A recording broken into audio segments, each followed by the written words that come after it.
বন্ধুরা, আজকে আমার রেসিপি মিষ্টি দই। মিষ্টির দোকানের মতো কলকাতায় আমরা যেরকম মিষ্টি দই খেয়ে থাকি সেরকম মিষ্টি দই আমি বাড়িতে তৈরি করেছি। প্রথমে হাফ কাপ চিনি নিয়ে একদম লো আঁচে ক্যারামেল করে নিলাম। চিনিটা আস্তে আস্তে নেড়ে ক্যারামেল করে নিলাম।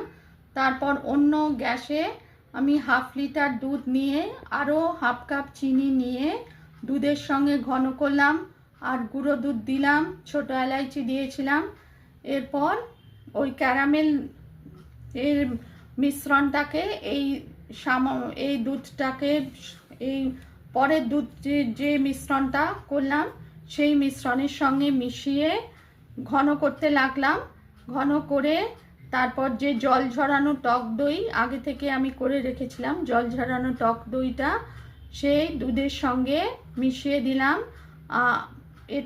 এর আগে একটা প্রসেস আছে, যেটা ওই ক্যারামেল দুধটা ঈষৎ উষ্ণ হবে, এরম টেম্পারেচার যখন হবে তখন ওই দইটা মেশাতে হবে, তার আগে নয়।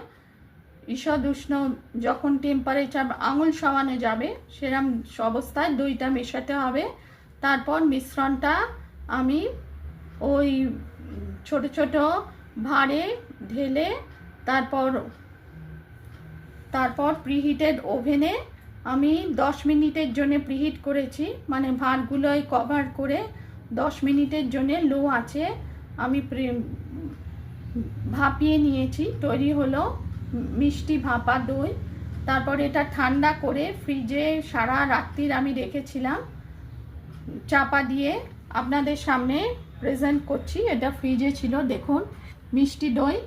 রেসিপি পছন্দ হলে লাইক করবেন, চ্যানেলটিকে সাবস্ক্রাইব করার অনুরোধ রইল। টেস্টি মিষ্টি দই কলকাতার বাড়িতে হোমমেড তৈরি করলাম। ডিলিশিয়াস বা টেস্টি মিষ্টি দই।